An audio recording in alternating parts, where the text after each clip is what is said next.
Steve Irwin has you pinned down in a headlock. What cool facts does he tell the audience about you and your habitat? Look at this fella. He's of the hairless variety. Rare and silky smooth to the touch. He actually likes when you rub his head. Look at his leg going. Apostrophe. Got a good laugh imagining Steve Irwin giving scritches to a bald man on the head. Thanks mate. I don't care. He calls me a beaut and I really needed to hear it. You're a beaut mate. No, you're a beaut. Now looky here. Notice how he seems almost entirely apathetic to my attack.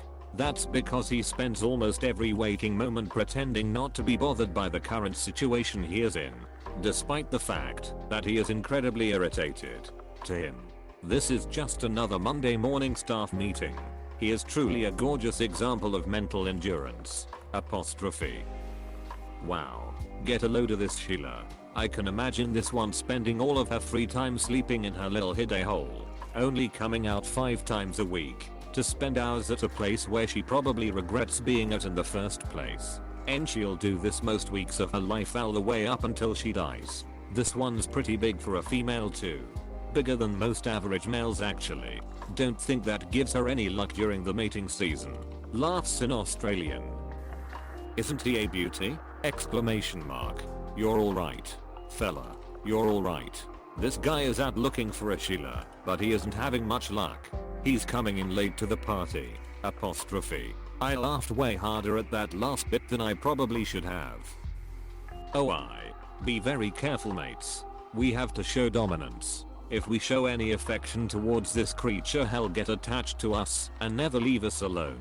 Truly one of the most terrifying beasts in North America. When I was a kid, my parents were about to get divorced, so I spent my time hiding.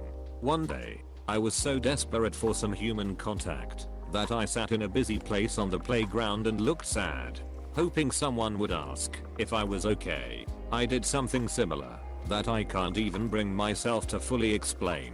I don't think I really recognized how lonely I was. This little bugger simulates reproduction up to 5 times a day, almost exclusively without a mate. Apostrophe. Then I imagine he would shove a Dorito in my mouth and chuck me back into my bedroom. He's angry. Exclamation mark. Calm down big fella. Ain't gon' hurt ya. Yeah.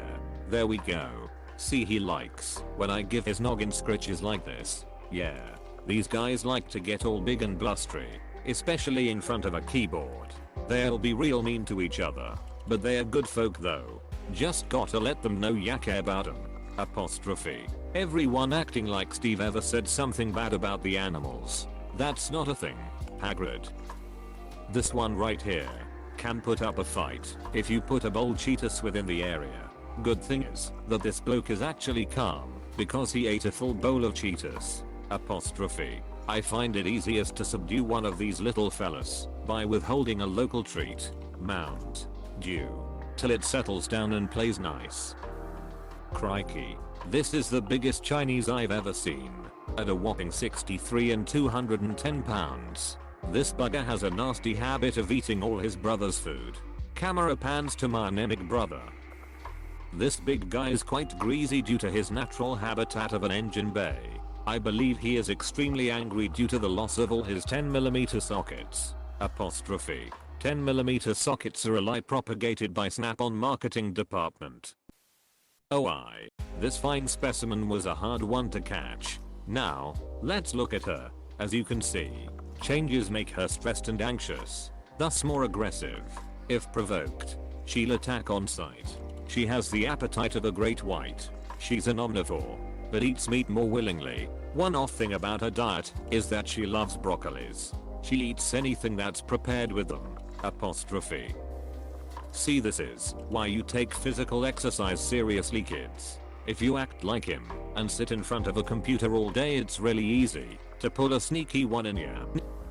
This creature is an easy one to spot. Always in the same spot on the sofa. Most commonly seen with either a Did or Animal Crossing. This lad drinks too much. Apostrophe. We have an indigenous person to the Americas out of his reconstructed habitat. They were contained to a small portion of land only for this bugger to free himself from such limited space and find himself tangled in debt. This animal's nipples are the size of small dicks. Blimey. Ah. The North American neckbeard. He must have run out of chicken tenders and left his nest in search of more. They're fierce shit posters, but lack necessary survival skills for the wild. Usually a Karen, their mother, will do the scavenging for them due to their lack of competence. Apostrophe.